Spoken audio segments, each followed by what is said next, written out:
மாவட்ட மகளிர் அணி சார்பில் அதிமுக சட்டமன்ற பொதுத் தேர்தல் 2026 கழக பொதுச் செயலாளர் அளித்த வாக்குறுதிகள் அடங்கிய துண்டு பிரசுரம் வழங்கி தேர்தல் பிரச்சாரம்.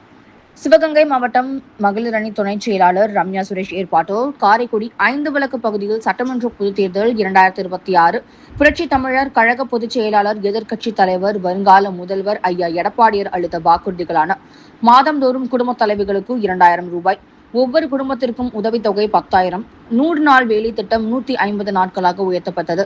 5 லட்சம் மகளிருக்கு 25,000 ரூபாய் மானியத்துடன் அம்மா இருசக்கர வாகனம், பெண்கள் ஆண்களுக்கு கட்டணமில்லா பேருந்து, குடும்ப அட்டைதாரருக்கு 3 இலவச கேஸ் சிலிண்டர், முதியோர் உதவித்தொகை 1,200 2,000 உயர்த்தப்படும்.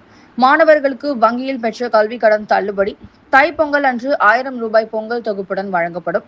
சாலையோர சிறு வியாபாரங்களுக்கு கடன் தள்ளுபடி. வேலை வாய்ப்புக்கு காத்திருக்கும் பட்டதாரிகளுக்கு 2,000 ரூபாய், 12ஆம் வகுப்பு வரை படித்து காத்திருப்பவருக்கும் மாதம் 1000, கைத்தறி நெசவாளர்களுக்கு 450 யூனிட் இலவசம் மின்சார, விசைத்தறி நெசவாளர்களுக்கு 1,400 யூனிட் வரை இலவச மின்சாரம், மீன்பிடி தடைக்கால நிவாரணம் 8,000 12,000 உயர்த்தப்படும். ஜல்லிக்கட்டு மாடுபிடி வீரர்கள் உயிரிழந்தார் குடும்பத்திற்கு 10 லட்சம் நிவாரணம் வழங்கப்படும். மாற்றுத்திறனாளிகளுக்கு கடன் தள்ளுபடி. சிறுபான்மை மகளிருக்கு சுயதொழில் செய்யவிட்டுள்ள கடன். இன்று 2026ஆம் ஆண்டு சட்டமன்ற தேர்தலுக்கு அழைத்து வாக்குறுதிகள் துண்டு பிரசுரத்தில் அச்சிட்டும் பொதுமக்கள் வியாபாரிகளுக்கு வழங்கி தேர்தல் பரப்புரை மேற்கொள்ளப்பட்டது.